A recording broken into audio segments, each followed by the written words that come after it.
Hi, this exam is looking at the paper 2 non-fiction writing exam. So this exam is 2 hours. If you have extra time, 2.5 hours. And they say to split the two sections evenly. So an hour each or an hour and 15 each if you have extra time. So you get 40 marks for each. So you need to spend the same time amount on each one. So information about the writing exam. You have to write 2 questions in 60 minutes. Each piece should take 25 minutes to write, so that means you've got 10 minutes to plan and to proofread. The exam's worth 40 marks, so each one's worth 20, and of those 20, 12 marks is for content and 8 for spag, and the word count is 300 to 400 words, so if you're doing it with a pen and paper, it's a minimum 1.5 to 2.5 pages, so minimum 1.5 for each question. These are the 6 text types: letter, speech, article, report, guide, review. You normally get 2 out of the ones in yellow. Okay, this is what the principal examiner, so this is what the exam board say. Split your time equally between the 2 tasks. Write at sufficient length to develop ideas, i.e. hit the word count. Address the audience throughout. Spend time checking basic punctuation and grammar. Take time to plan. And your central paragraphs should have some depth to them. So you get 2 types of question. You'll get an opinion one, so for and against, and then you'll get a personal one, which is about you. So write a lively speech about things I can't live without. The goal of each text, though, is persuade the reader to agree with you. So it doesn't matter what text type you get, persuade the reader to agree with you. So tips, I would say, for success. I've given my students a revision pack, which I'll put a link for to purchase. But my tips would be planning in paragraphs, write a great intro, write clear topic sentences, talk to the reader and use anecdotes, show off to the reader, proofread spag. So for the first part of the video, I'll go through these. And then if you go through towards the end of the video, I'm going to go through each text type in turn, letter, speech, for example. So tip 1, planning in paragraphs. So the examiner's report, it states, use of paragraphing in organisation is essential. On the next slide, I'm going to show you how to structure any of the writing responses. So it doesn't matter if it's a letter, report, review, this is what you should look to do. So 1, a writer's basic view on the topic that is always needed for an opening paragraph. This is then followed by 3 central paragraphs dealing in more detail about one specific point the writer wants to raise, but developed with examples, personal anecdotes and more information. And a final paragraph, often no more than 2 or 3 sentences that bring the question to a neat, convincing conclusion. So again, this is what we wouldn't want to do. It's got no paragraphing, no shape. Well, this one has got intro, conclusion, 3 main points. And word count makes a difference. So these 2 people were exactly the same in terms of ability of English, but just because that person on the right got to the word count, they went up 2 grades. So anything less than 1.25 pages is going to struggle to get any sort of mark. So this is what you should be looking to do, even longer than this. But remember, here's a plan, put it at the top of the page. You'll probably get a mark for it. But more importantly, it's really going to help you from a structure point of view. Again, here, probably want to write a little bit more. But this plan makes it really obvious what this person is going to speak about. And this is your example structure for any question you get. Intro and conclusion of a couple of sentences. And then your 3 central paragraphs go for 8 to 10 sentences. So here's an example question. A newspaper article has appeared suggesting some people will be better off without the internet. Do you agree? Write a letter giving your views. My plan is going to be, my intro and conclusion is saying the internet is a good thing. And then my 2, 3 and 4 are 3 reasons to back up the point that the internet is good. So I've got entertainment, online shopping, information. So I would do 6 to 10 sentences on all of them. So perhaps, this is the revision pack, but if you look on the screen, pause the video and see if you can write a plan for either of these questions. Okay, tip 2, writing a great introduction. In the examiner's report, it states, a writer's basic view on the topic is all that is needed for an effective opening paragraph. So write no more than 2 sentences. In your first sentence, summarise the question. An easy way of doing this is copying out a bit of the exam question. In your second sentence, give a clear opinion to establish your views. For a high-level response, use a part of dress or deforest or a colon. And for your conclusion, just end it clearly and sum up your main arguments. A lot of conclusions can probably just be done in 1 sentence. So here's my example intro. The question is, write an article for a magazine about your opinions on travelling to different places is a waste of time.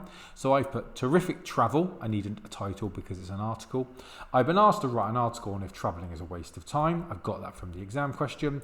I'm going to argue I think travelling is fantastic. So if we look at that in a bit more detail, I've got my question topic here. I've got my overall view, or as the exam board said, my basic view. So I wouldn't start talking about traveling is fantastic because of the culture or because of food. That's my main paragraphs. All I'm giving is my basic view, and then I've got a title. So remember that the title should be catchy for an article, and you should probably give a clue about the rest of the article. So I'm basically telling the reader here that I think traveling is good through my title, Terrific Travel. Okay, that's the one I've just shown you. This wouldn't get a mark because I've not given a clearer argument. I've just said it's good or bad. And this one wouldn't get an argument because it's not my basic view. I've started to give reasons, so that wouldn't be a very good intro. So again, pause the video, and these are available in the revision pack. If you want to grab it, I'll put a link in the description. But again, see if you can write an intro based on those 2 questions, and you can go back a little bit in the video if you need help. 3. Writing clear topic sentences. So in the examiner report, it states successful students have a focused topic sentence for each paragraph. So if you look at these, my central paragraphs, I've got 3 topic sentences highlighted. And remember, a topic sentence is the first sentence of your middle paragraph, and it states or suggests the main idea or topic for your paragraph. So they should be short and focused. This was about a day out in the UK, and here was my plan. It was about Bournemouth, and I was going to talk about the beach. This would be a bad example. Bournemouth is a great place for the beach, and it also has great shops and a zip line for the kids. This is a bad topic sentence because it's confused and doesn't give a clear point. But these ones, firstly, Bournemouth is famous for its beautiful beach. Secondly, the town is very near the wonderful New Forest. Thirdly, the BH2 is the place for entertainment. All of these are short, focused, and make it clear to the reader what your paragraph will be about. Again, pause the video and see if you can have a go writing your own topic sentences. 4. Talk to the reader and use anecdotes. In the examiner's report, it states, where possible, create an effective reader or writer relationship through devices such as statements, question, direct address, and make sure the approach you take is clear and coherent. They also go on to say, the best pieces of writing have a strong sense of the writer's voice, and the best writing makes clear references to the audience. So direct address, this is a good one. This means talking directly to the reader using the pronouns we, you, or us. This is a great technique for persuading the reader as it suggests the reader and writer are on the same side. So an example question was write a speech for your class on what makes a good summer holiday. And here is my paragraph. So I'm not going to read it, but in my green, I've got question in the audience. And in my yellow is lots of direct address getting the reader involved. So feel free to pause and video. But questions and direct address combined are a really good way of getting the audience on your side. Okay, anecdotal writing. In the examiner's report, it says students' writing needs to be authentic, and this is a good way of doing that. An anecdote is a short or interesting story taken from a person's past experience or that of someone they know or have heard about. It is best if the anecdote is real because it will come across as convincing or authentic. However, they can be made up as long as they're still believable and relevant and something realistic to you.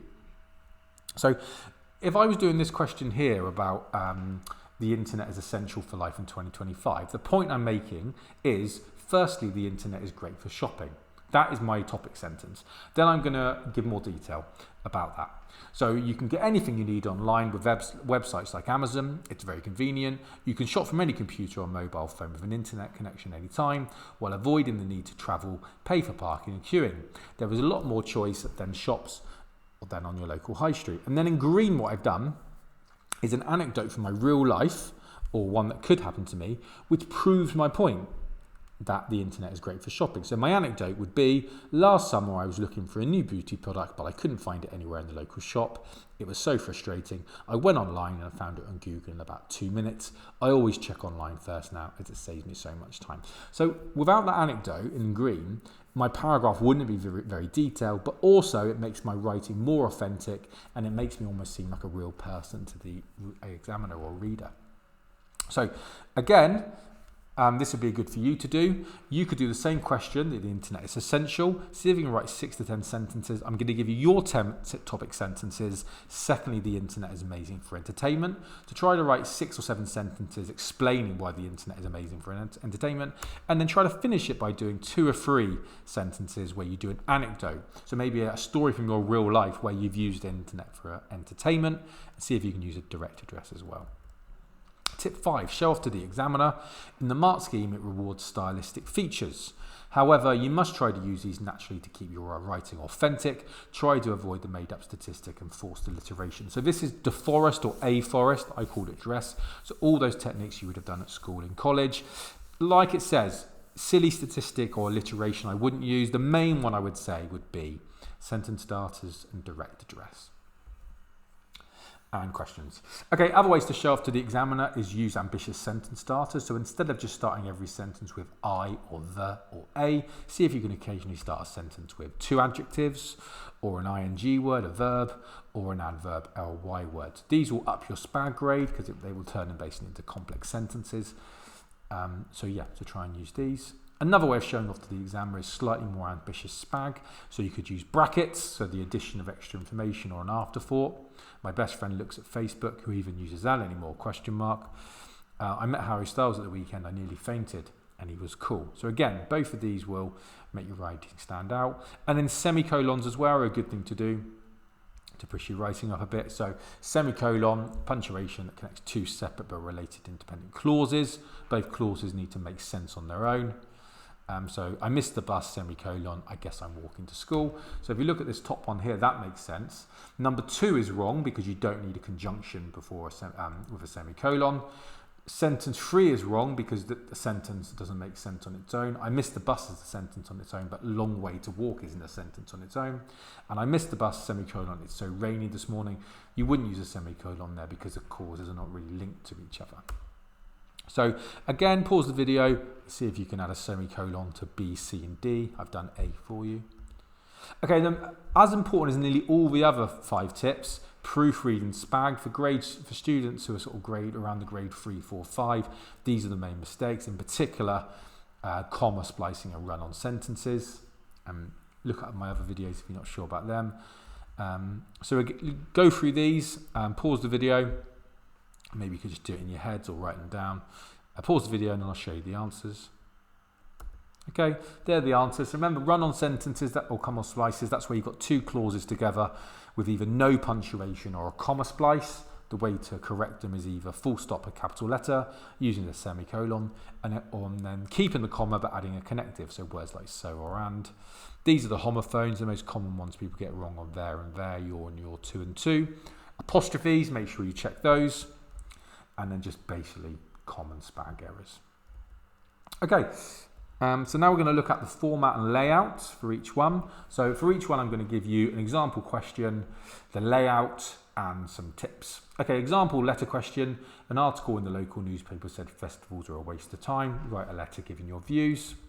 So for a letter, the audience is going to be formal and it's going to be either written to a head teacher or more likely editor of a newspaper. Format, you should know how to lay out a letter. You can put dear editor and end with yours faithfully. You do not need to actually write addresses. You can just put a box that says my address and their address in the proper place. I'll show you in a minute. Introduction, so like all of them, intro, conclusion, and 3 main points. Conclusion, 1 or 2 sentences. Address the audience throughout using direct address questions and anecdotes. And proofread. Here's your layout for a letter. So like I said, you don't need to write addresses. You can just put my address, their address. 5 paragraphs and then end it with yours faithfully and your name. Remember your name. You do need that. A lot of students I teach put yours faithfully and then forget to put their name. And then here's an example. Intro and conclusion. I'm not going to read these out, so have a read of them.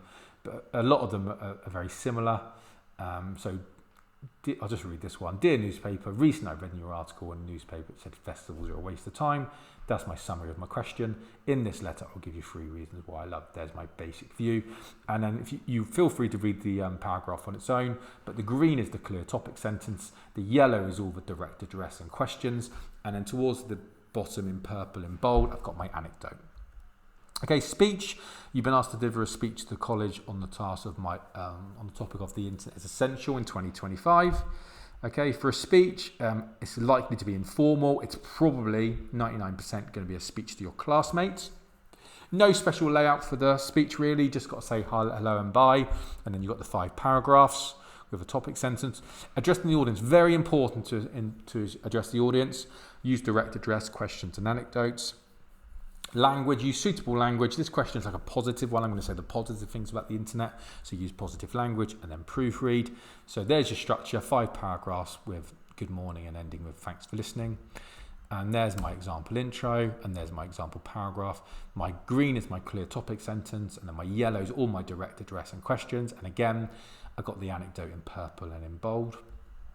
Articles and guides, I'm doing them together just because they're quite simple. Your college, example article, your college magazine is inviting you to submit articles on places for a good day out. An example guide question, write an informative guide for new students who plan to join your school or college. So tips for this one, it's likely to be an informal audience. Again, it's going to be a guide or article for a school or college magazine. You should give your article or guide a clear title and organise into 5 paragraphs. You can use subheadings if appropriate or relevant. You don't need to waste time drawing pictures or illustrations. 5 sentences, 5 paragraphs. Again, address the audience throughout using direct address questions and anecdotes. Question topic, repeat the topics you're writing so you read as it in the mind all the way through, and proofread. Okay, here's the layout for an article or guide. This was about an article about London is the best place in the UK. So I've got a title, a catchy title with the magic of London, and then I've got 3 paragraphs, one about the London Eye, which I got given a title of London I Love You, a bit of a pun. Buckingham Palace, I've given a title of A Royal Affair. And then the third one about the Tate Modern, which is an art gallery, modern art at the Tate. So I've tried to come up with catchy subheadings, and then all of them, 6 to 10 sentences, why they're great. And then my example intro has got a title, first sentence, what's the question? Second sentence, where have I picked? And then again, 7 to 10 sentences on London Eye. Green is my topic sentence. Yellow is my direct address and questions. Example review, write a review of a teenage magazine about a book, film or TV program. So review is an evaluation. You're going to be asked to review something familiar to you, so something you've seen. A review makes an argument, not just a summary of the plot. Again, it's going to be informal. 9 times out of 10, it's going to be a film review or series review for the school or college magazine. You should give your review a clear title and in 5 paragraphs. Make sure you conclude your review with a final recommendations or some kind of rating. 5 paragraphs. Intro and conclusion. The 3 paragraphs I would suggest for a review would be paragraph 2 should be a rough plot of the film, and then 2 good things about the film for your paragraphs 3 and 4 with a conclusion. Your personal opinion is vital in a review. Make sure your voice is clear in your writing. Use suitable language to appeal to the reader. This question is a positive thing about a film, so the language is positive too. Here's my structure. I've got my title of the film, then I've got a star rating, and then I've got my 3 paragraphs. Plot, first good thing about the film, second good thing about the film, and then intro and conclusion. And here's my intro for my film. First sentence, I'm writing a film review. Second sentence, the film I've chosen. And then my example paragraph, I've got a clear topic sentence in green.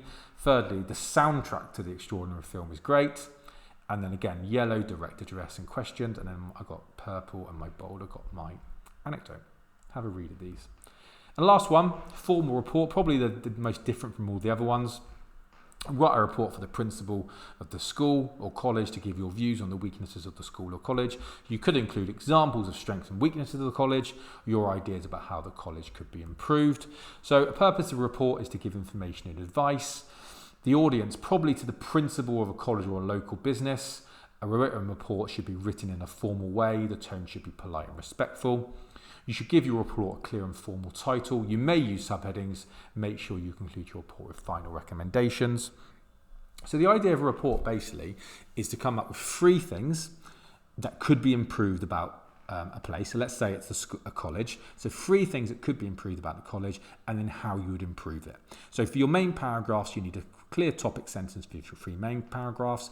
And then in each of your 3 main paragraphs, focus on one improvement the college needs to make and how they should do it. So for example, you could say the college needs to update its computers and IT systems around the college, and then how you should do it. Buy new computers basically, okay. Conclusion, 1 or 2 sentences, sum up your main argument, and your opinion is vital in a report, but make sure you keep your language formal. There's your structure for your report. So I've got title and subheadings for each one. So I've got college report, and then the 3 things in this report I've got is the catering. So within that, paragraph, what's wrong with the catering, how to improve it.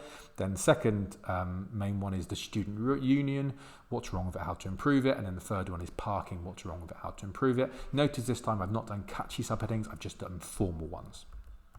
Okay, so here's an example, intro, so college report, and then my example paragraph is about concerns over the sporting facilities, and that's my title. And a bit different this time, so I've got my green, my topic sentence, but all my yellow, instead of direct address, which I probably wouldn't do too much in a report, it's just examples of reusing really formal language. So historic, improvements, facilities, outdated, educating, reputation, casualties. Okay, so again, 3/4 of the paragraph is about what's wrong with the sporting facilities, and then the last part is what I would do about it. So in this case, I've said money needs to be spent straight away.